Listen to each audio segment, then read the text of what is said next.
Kesempatan kali ini saya dengan teman saya yaitu Mbak Sri Eni Roshida yang sedang mengandung muda mungkin tidak bisa menyampaikan materi pada PPT kali ini, tapi saya akan mewakili semuanya.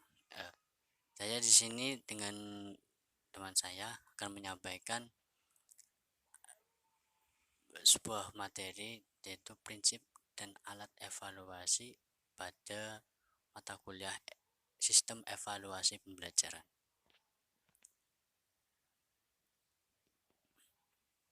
Prinsip evaluasi itu sendiri ada satu prinsip umum yang penting dalam kegiatan evaluasi, yaitu adanya triangulasi, yaitu triangulasi atau hubungan erat tiga komponen.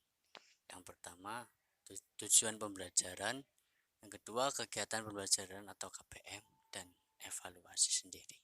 Jadi eh, prinsip evaluasi sendiri atau kegiatan dalam evaluasi sendiri itu ada tiga yang bersangkutan yang sangat erat hubungannya, yaitu yang pertama tujuan pembelajaran, yang kedua KPM, di mana KPM tersebut guru dan murid dalam prosesi belajar mengajar, dan tiga evaluasi.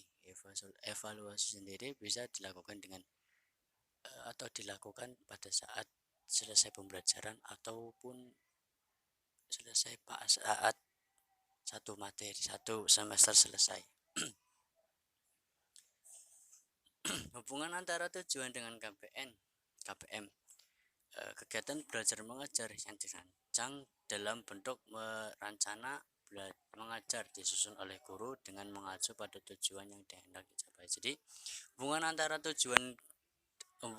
tujuan dengan KPM di sini adalah seorang guru itu merancang sebuah pembelajaran sebelum beliau itu melakukan belajar mengajar atau kegiatan KPM. Guru tersebut biasanya merancang yang namanya silabus atau RPS sebelum mengajar. Jadi guru tersebut sebelum mengajar melakukan kegiatan atau membuat suatu RPS.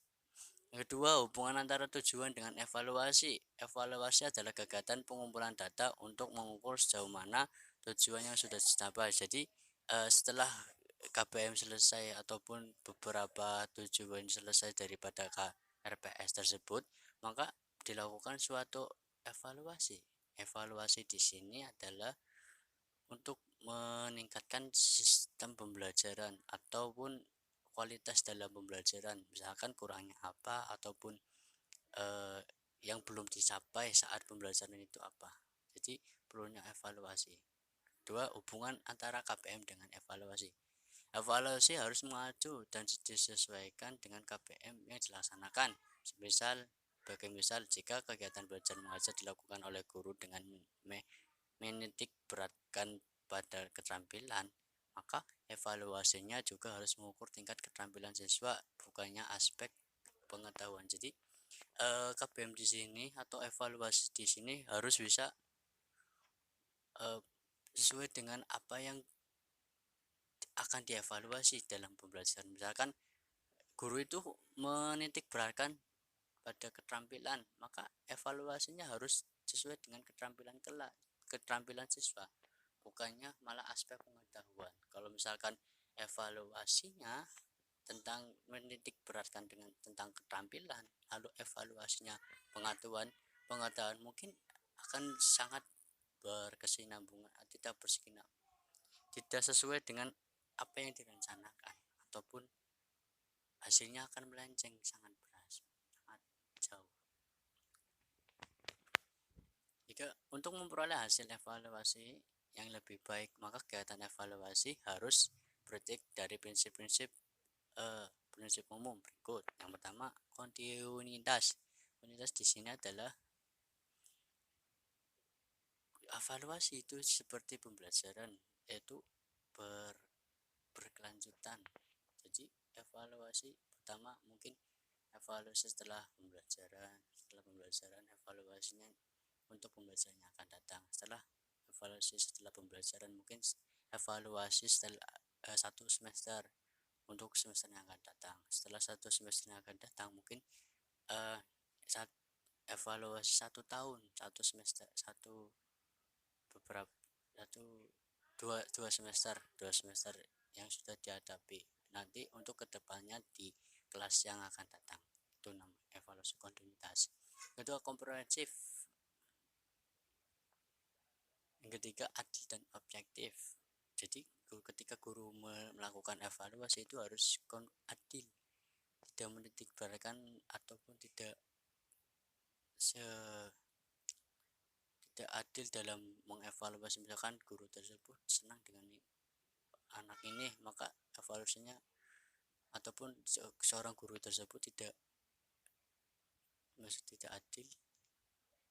Ya, intinya adil dan objektif. Maksudnya adil di sini nanti guru tersebut harus adil antara satu siswa dengan siswa yang lain, antara kemampuan siswa satu dengan kemampuan siswa yang lain. Maksudnya di sini adil adalah guru tersebut misalkan dengan teknik ini, maka dengan siswa yang lain juga menggunakan teknik yang sama.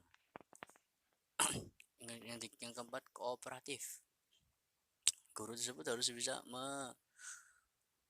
berkesinambungan dengan semua pihak yang akan dievaluasi. Jadi misalkan salah satu di antara yang diteliti tersebut yang akan dievaluasi tersebut tidak tercapai, maka kemungkinan besar evaluasi tersebut akan terganjal.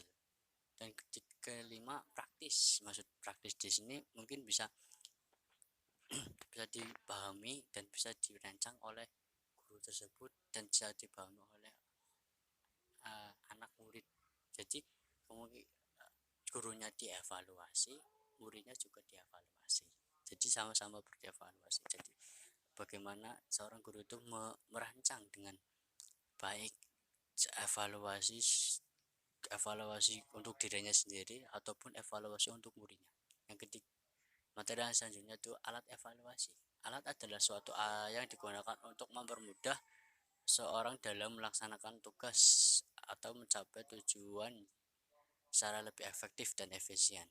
Kata alat bisa disebut dengan istilah instrumen. Jadi semua orang ini di dunia ini ketika melakukan suatu pekerjaan pasti ada alatnya. Seperti petani mesti ada alatnya, itu alatnya pacul ataupun yang lainnya dan lain-lain. Di pabrik pun ada alatnya sendiri, tidak sama dengan pacul. Jadi alat evaluasi juga ada alatnya, nanti akan disampaikan.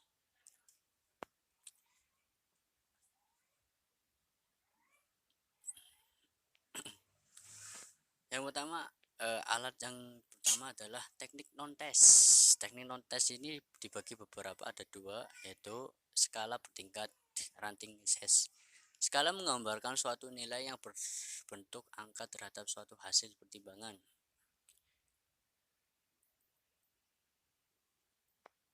Jadi evaluasi ini bertingkat skalanya. Yang kedua, kuesioner. Kuesioner ini adalah sebuah daftar pertanyaan yang harus diisi oleh orang yang akan diukur atau responden. Dan di sini kuesioner ini mencakup tentang pengalaman tentang kepribadian ataupun yang lainnya, ya termasuk ya tadi maksudnya saya itu pengalaman terus keseharian, hobi dan lain-lain, itu untuk mengukur sejauh mana dia melakukan ataupun pembelajaran ataupun yang terkait dengan pembelajaran